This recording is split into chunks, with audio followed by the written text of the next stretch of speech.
Speaking of flip bones, I will go ahead and pull this increasingly crumpled piece of paper out of my pocket. We'll introduce the next reader. Let's focus and pass by. Get to the comfy seats. Get to the comfy seats. And this table seems to be everything. Food is permitted. This is a restaurant. See where that burger is going, Bert? Burger's going that way. All right. See, look, let's watch our video. Behind me. Should I stay still or move? Stay up. Staying up. All right. Corner. Lay up. Man, the last thing we need. All right. As folks get settled, I'll introduce our next reader, Hannah Grieco. Hannah Grieco is a writer in Washington, D.C. She edits novels and prose collections for Allen Squire Publishing, with her anthology Already Gone, published in 2023.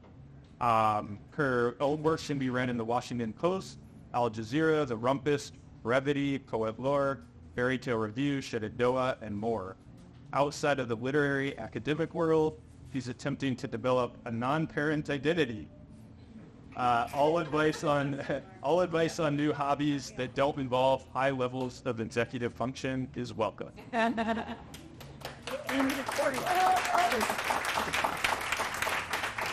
Hey, good everybody. All right, I'm gonna attempt. I was gonna be high maintenance and try to read like over here, but I'm at high maintenance. No, well, I'm gonna do my best because I'm one of these Codium girls. So we're gonna try. Because now this is unpublished, so we'll below our bracket, so we'll do our best. I'm gonna read two pieces today, or one piece on it. This is a postcard from that was published in Fairy Tale Review called Fuller Red Riding. If you were Red Riding Hood and I found you, sniffed you out on the path with your basket, your cape, your soft hair, your pink-orange freckles lit by the sun piercing the canopy, and if I jumped out, held up my thick paws and clipped nails, opened my mouth wide to show not teeth, but hunger, not teeth, but patience, as you walked this forest over and over, as I smelled the wishes rising from your skin, smelled the jail smell of your life, of this routine of caregiving, of caring, of giving.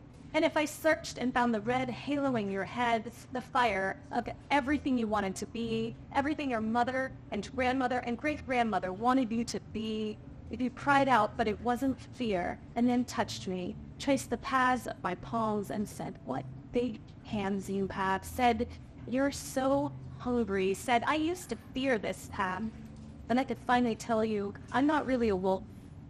And you'd run your fingers up my arms, dig the tips down through the fur to my skin and say, girls can be wolves too. If you reached up to my lips, pushing your hands into my mouth, if you said, take me someplace new, as I tried to whisper around you, my mouth full, as I tried to tell you, let the axe man come, I'll slice myself open, you'd hush me, widen my mouth, pushing up to your elbows, curl all the way inside, and I'd turn and both the busts from me.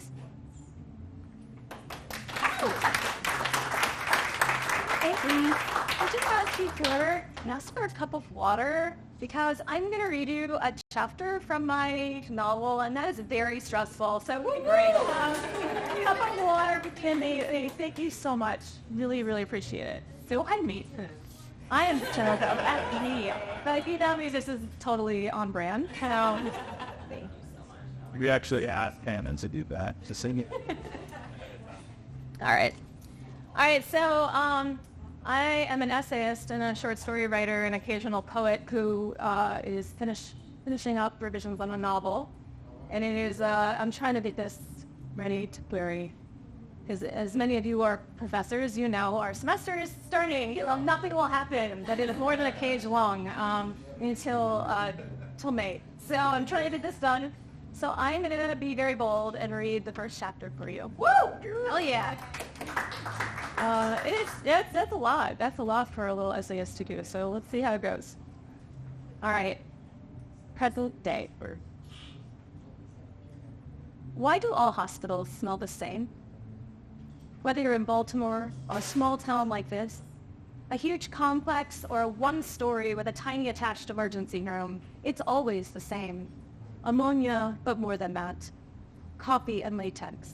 The perfume of alcohol wipes next to your foot. You walk in through the sliding doors of the ER and it hits you. Your nose first, then this recognition. I've been here before, your brain says, even if you never have, not to this particular hospital. It's the worst kind of deja vu. Your reaction is so immediate, your olfactory neurons firing a direct line to your brain. Layers of remembering. You're here to see a patient? The woman behind the desk asks. Why are you here again? Should you leave? If only you weren't needed. If not for that, you might walk back out to your car and drive anywhere. Oregon, maybe. 1,000 miles from this smell. Ma'am? You clear your throat. You smile wide like an asshole. If this woman handing you a clipboard looks at you funny, that's okay. You've been looked at worse. Deja vu. It isn't even a real thing, but the smell, it stays in your nose for days. Even after you go home. At night, in bed, when you can't sleep, it risens from your skin. And here to steam my butter. A fracture in the fibula, the physician's assistant will explain, an accompanying minor infection, which sometimes happens with older patients. We caught it early. Mama will be fine. There's a broken coffee vending machine in the visitor's lounge on the 3rd floor. I haven't seen one of these in a decade, and the nurse, who is maybe 22, brings a fresh cup and a handful of sugar from the nurse's stations. We're out of creamer, she says with an apologetic smile. The nurses are so sweet at these little hospitals, the ones that only deal with broken bones or stomach aches. No big city emergency room theatrics in this town. The waiting room was empty, in fact. The news on the television in the corner soft and muted. Mama didn't need an ambulance ride to the big city. You be okay? You all right, hon? Another nurse asks. She looks barely out of high school. I promise we're taking real good care of her. She pats me on the back, familiar and warm. I wonder if that'll change in time. Sometimes all it takes is one patient. I think your mother will be discharged tomorrow, she says. The doctor just wanted to give her some pain medication and keep her hydrated while they started the antibiotics. She squeezes my shoulder. You're all from Virginia, right? Yes. I have a cousin from Richmond. It's pretty down there. Let me go check and see if they're ready for you. How's she doing? Michael asks. Something beeps. Probably the timer on his watch. His voice switches to speakerphone. I can picture him in precise detail as he makes coffee, as he takes the water, hot, but not boiling, and slowly pours it in a circle over the ground beans. Pause, pour again, let it bloom. She's good, but the coffee here, he laughs. Something loosens in my chest. I already ordered everything off the list. Hospital bed's on its way. Bring the old girl home. I miss my sister with the sharpness of eating and beeling. But imagine you're on your way, checking in at the desk, as if my phone might vibrate at any moment. I'm on the elevator. When I first walk into the room, Mama starts to cry. I rush over. What's wrong? Baby girl, she says, cooing through her tears, her wrinkled face so much older than it seemed just a few days ago. My beautiful Leah. Is she okay? I ask. I look back as a nurse who brought me in.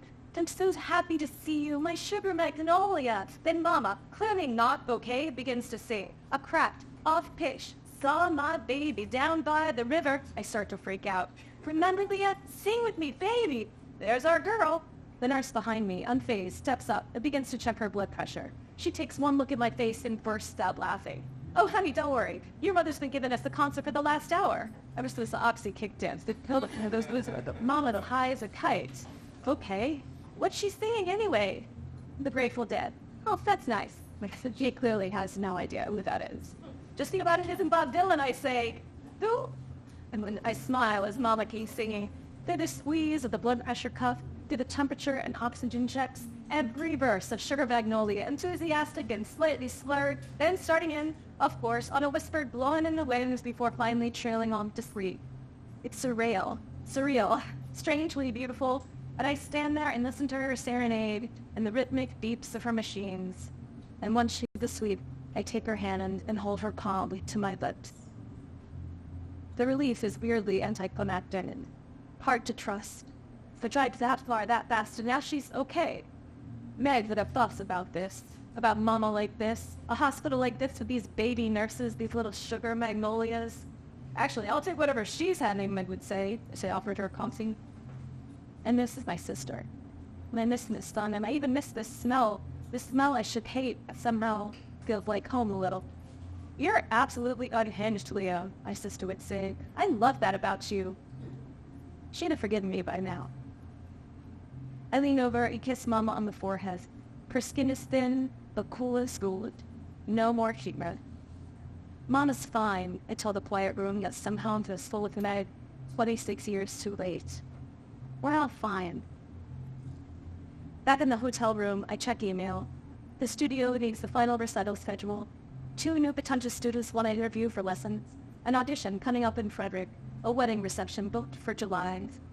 And emailed from Bethany, boarded from a bookstore in Portland. My heart skips a beat. My son, Bokdoch. Mama's gonna sing an entire album when she hears the news. My eyes sting. Damn, he really did it. May 17th at 7 p.m. in Bethany Rains. That's still my due to his dad to know. Thank you so much, Dad.